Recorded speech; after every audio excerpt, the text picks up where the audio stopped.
નમસ્કાર મિત્રો, ડીઆર ન્યૂઝમાં આપનું સ્વાગત છે. હું દિનેશસિંહ રાઠોડ. આજે આપણે જોઈશું વર્ષ 2024-25માં રાજ્યની વિવિધ સરકારી ઇમારતો પર 48 મેગાવોટની સોલાર રૂફટોપ સિસ્ટમ સ્થાપિત કરાશે.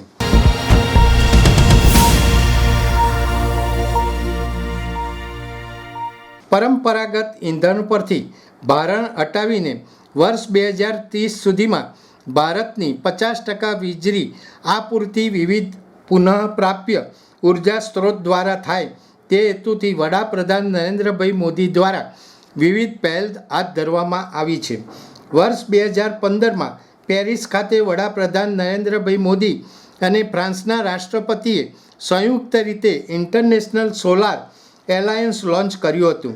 121 દેશોમાં સૌર ઉર્જાને પ્રોત્સાહન આપવા માટે આ આંતરરાષ્ટ્રીય સહયોગ કરવામાં આવ્યો છે.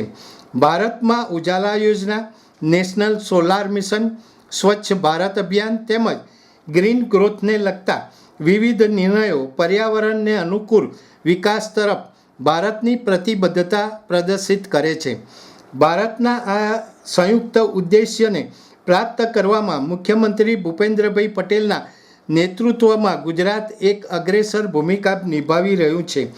આ દિશામાં આગળ વધતા રાજ્યની વિવિધ સરકારી ઇમારતો પર વર્ષ 2024-25માં 48 મેગાવોટ ક્ષમતાની સોલાર રૂફટોપ સિસ્ટમ સ્થાપિત કરવામાં આવશે, જેના માટે ક્લાઇમેટ ચેન્જ વિભાગ દ્વારા રૂપિયા 177.4 કરોડની જોગવાઈ કરવામાં આવી છે.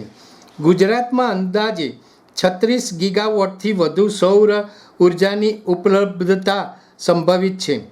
તેનો મહત્તમ ઉપયોગ થાય તે હેતુથી રાજ્ય સરકારના ક્લાઇમેટ ચેન્જ વિભાગ દ્વારા રાજ્ય સરકારની વિવિધ સરકારી વિભાગોની ઇમારતો પર સોલાર રૂફટોપ સ્થાપિત કરવામાં આવી રહી છે. આ યોજના અંતર્ગત માર્ચ 2024 સુધીમાં રાજ્યની વિવિધ સરકારી વિભાગોની ઇમારતો પર 56.8 મેગાવોટ ક્ષમતાની 3023 સોલાર રૂફટોપ સિસ્ટમ સ્થાપિત કરવામાં આવી છે. આ યોજનાને આગળ લઈ જવા માટે આ વર્ષે રાજ્યની વિવિધ સરકારી ઇમારતો પર 48 મેગાવોટ ક્ષમતાની સોલાર રૂફટોપ સિસ્ટમ સ્થાપિત કરવામાં આવશે. તેના માટે રાજ્ય સરકાર દ્વારા રૂપિયા 177.4 કરોડની રકમની જોગવાઈ કરવામાં આવી છે.